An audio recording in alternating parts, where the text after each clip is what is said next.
So kuna watu wengi sana ambao waliweza kuongelea hino story ya Martha Karua ambapo alizama zake Tanzania na akaweza kuzuiliwa pale ile airport ya Julius Nyerere ndani ya Tanzania, ambapo alikuwa deported back, yani alirejeshwa zake Kenya baada ya kwamba amekatazwa na serikali ya Tanzania kuingia nchi ya Tanzania. Watu wengi sana walikuwa wanajua sababu na wengine hawakujua sababu na kiini cha nini ama ni nani ambaye alisababisha mpaka Martha Karua akaweza kuzuiliwa na wale polisi wa immigration ambao walimuadvise ya kwamba hauruhusiwi kuingia na kufanya kazi yoyote nchini Tanzania. Kwa sasa jina lako limewekwa kwenye blacklist ama kwenye red flag of which you are not allowed kuingia ndani ya Tanzania. So nimekuletea story nzima uweze kujua na kutambua ni kipi ambacho kilimsababisha mpaka huyu Iron Lady kutoka Kenya ambapo anajiita mwenyewe ambapo alikatazwa kuingia ndani ya 255.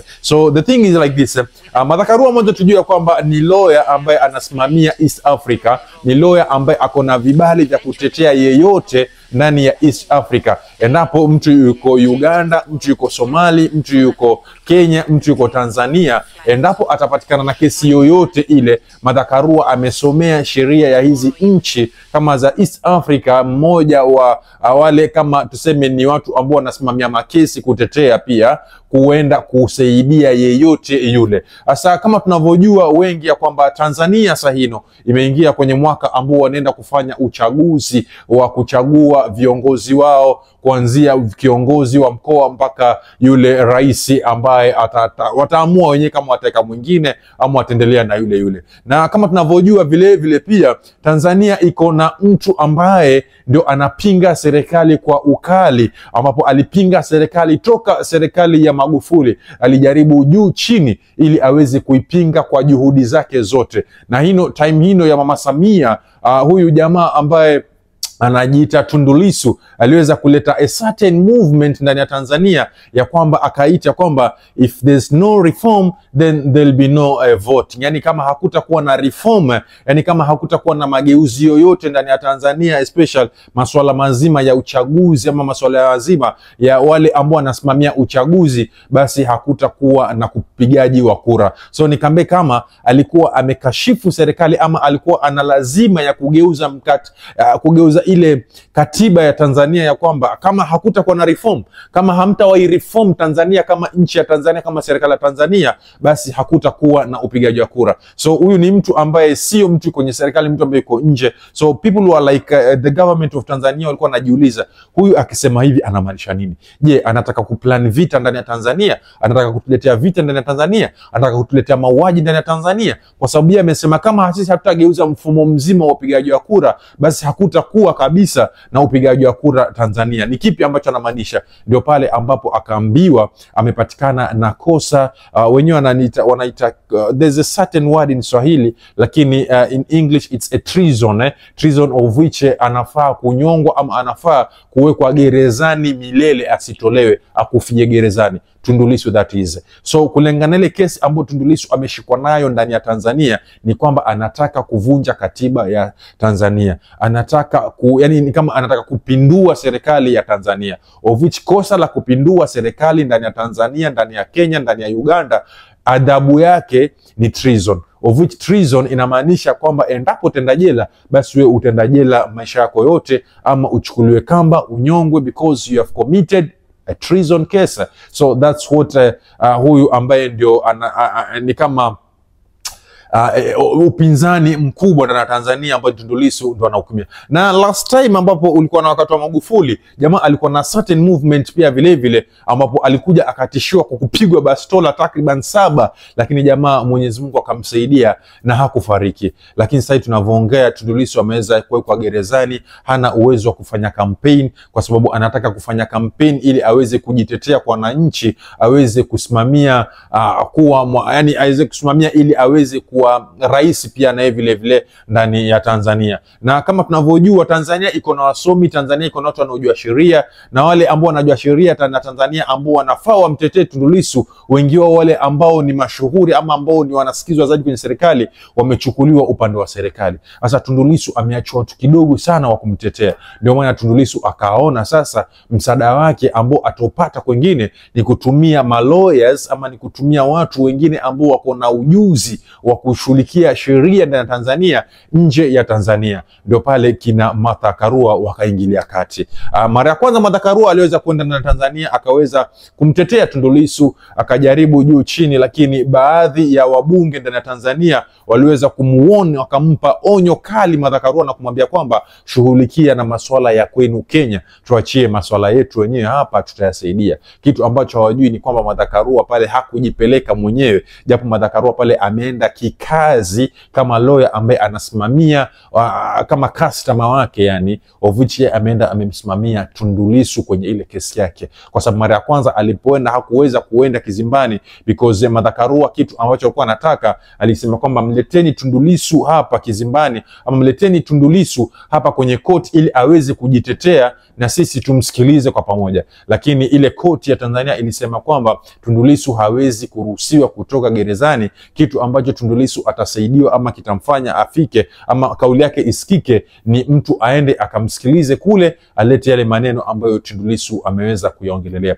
So unaona wazi kabisa hapa kuna kamchezo fulani ambako kanafanyika, ambako sisi kama wananchi tumekuwa njia panda. Ukisikiliza Watanzania sasa hivi, Watanzania watakwambia kwamba Wakenya fateni shida zenu, Wakenya shughulikieni na masuala yenu, tuacheni na shida zetu. Wakenya msingilie serikali yetu wa Tanzania. Wakenya tuachieni shida zetu sisi hapa kama Tanzania. Lakini pia tujue vile vile Tanzania iko na watu kadhaa ambao wanaunga mkono serikali, na bado vile vile kuna watu ambao wanapinga au hawaungi mkono ile serikali. Ni watu ambao ni wa upinzani, na kwa sababu ni watu ambao ni wa upinzani wako na haki yao hao nao pia wa kutetea ili kiongozi wao wa upinzani aweze kutolewa gerezani, aende kwenye mikutano ili ajitetee. Mama Samia Suluhu Hassan sahi anapiga mikutano, akipiga kampeni zake, akishawishi watu ili waweze kumpigia kura mwaka huu, mwisho wa mwaka huu, ili akuwe rais tena na Tanzania. Lakini Tundu Lissu ambaye naye pia vile vile anataka apige kampeni, amezuiliwa, hawezi, ameshindwa. Sasa nataka kuambia hivi ya kwamba kuna baadhi ya watu ambao walikuja wakasema kwamba mbona kama Kenya mna shida, sisi kama Tanzania hatuingilili. Ni uongo. Ni kuambia kwamba Benjamin Mkapa, marehemu Benjamin Mkapa ambaye alikuwa rais wa Tanzania pia vile vile, wakati Kenya ilipatana na vita wakati wa 007, wakati baada ya upigaji wa kura wa Mwai Kibaki marehemu huyo na Raila Amolo Odinga, ambao kulikuwa na ufujaji mkuu sana wa damu ndani ya Kenya, Benjamin Mkapa aliweza kuenda zake Kenya ili kuenda eka amani kule, na alipokelewa kwa uzuri na akasikilizwa na akapewa heshima yake yote na akafanya vile ambavyo alifanya. Alhamdulillah, Kenya ikarudi na amani yake vile ambavyo ilikuwa inastahili. Let's go about kuna huyu jamaa mwingine pia ambaye alikuwa rais pia, Kikwete, Jakaya Kikwete. Jakaya Kikwete pia last time ambapo Kibaki, not Kibaki but Uhuru Muigai Kenyatta na Raila Amolo Odinga na Ruto walipokuwa na shida ile wakati ule wao, wakati wa mwisho ambao Uhuru alikuwa anataka kwenda, Kikwete aliweza kwenda Kenya na kwenda katatua, akawaita kwa pamoja, akawaongelesha kwa pamoja, na ile story ikaisha, amani karudi ndani ya Kenya. So hizi ni nchi ambazo ni majirani, na endapo kutakuwa kuna shida yote, nafikiri si vibaya endapo kutakuwa na viongozi kutoka sehemu moja waende sehemu nyingine, wavuke sehemu nyingine, waweze kwenda toa msaada wa kuleta amani ili nchi iweze kunyoka. Because I'm very much sure kwamba sahihi wale wafuasi wa Tundu Lissu wamenyamaza kwa sababu ya uoga. Si kwamba ati they are happy because Tundu Lissu amekuwa gerezani. No way. Wamenyamaza kwa sababu ya kale ka uoga ambako wako nao. Kwa sababu sasa kama tunavyojua, Chama cha Mapinduzi ndani Tanzania ambacho ndio chama tawala kimeweza kuchukua watu mashuhuri,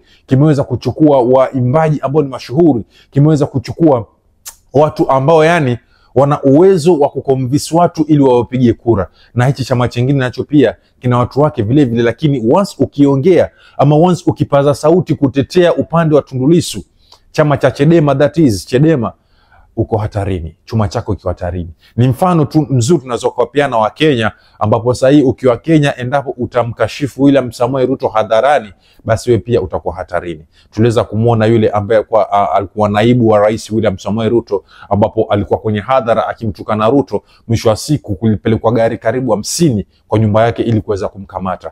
Ndani ya Uganda pia the same thing is happening. Ukionekana umesimama kumkashifu Yoweri Museveni, wewe pia uko hatarini. So we are just like asking ourselves, tunajiuliza maswali.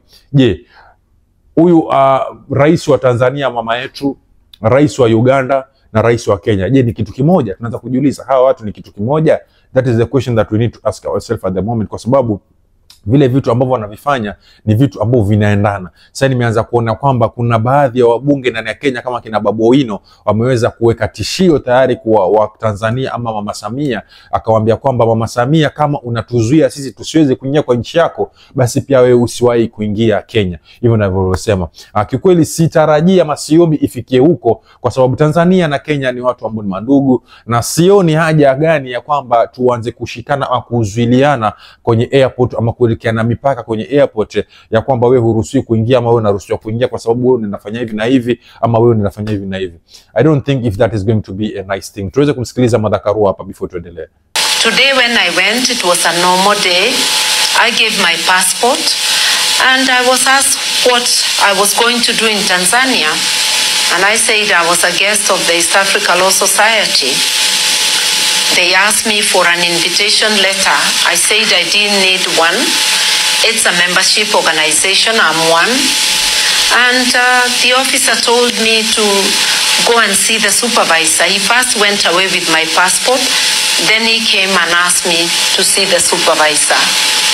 So we were detained at the airport, not in handcuffs, but guarded by... So, ladies and gentlemen, ukweli kabisa utaona ni hujuma, nitasema hivyo. Mimi nitasema ni hujuma. Napenda nchi ya Tanzania, napenda nchi ya Kenya, lakini kukitokea masuala kama haya, kikweli we'll have a question mark to ask ourselves, like why is it happening like this? Because Tundu Lissu pia ni binadamu, Tundu Lissu pia ni vile vile ni mtu ambaye anastahili kusikilizwa, na endapo atakuwa asha commit a treason before ile sheria impeleke kule ambako wanataka kumpeleka, kumuua ama kumfunga gerezani milele, acha tusikize story yake nayo. Wanasema wazungu kwamba listen the other hand of story, listen ile other part na tusikilize, tuipe chance ule upande mwingine, tuwape chance tuwasikilize upande wao wanasema nini, wanataka kujitetea vipi. Tumpe chance Tundu Lissu aweze kuongea, tuone je tunaweza tukamsaidia ama la. Because ule wakati wa Magufuli Tundu Lissu alikuwa hana amani, ikamlazimu akimbilie Nairobi. Alipofika Nairobi ikambidi akimbilie kwenda zake Belgium kule Belgiji,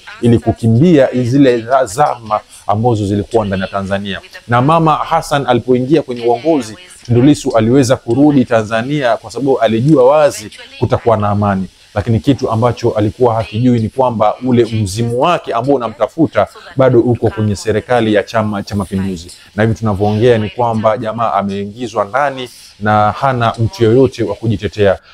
Japo nchi jirani zinajaribu juu chini ili ziweze kuingilia kati ule mzozo asaidike, lakini nchi ama serikali ya Mama Samia imekataa msaada wote ama imekataa suluhu lolote litoke kokote kule. It is your risk guide. This is KG Chipande. Please make sure to subscribe, like and share this video. Thanks for watching, guys. Till next time.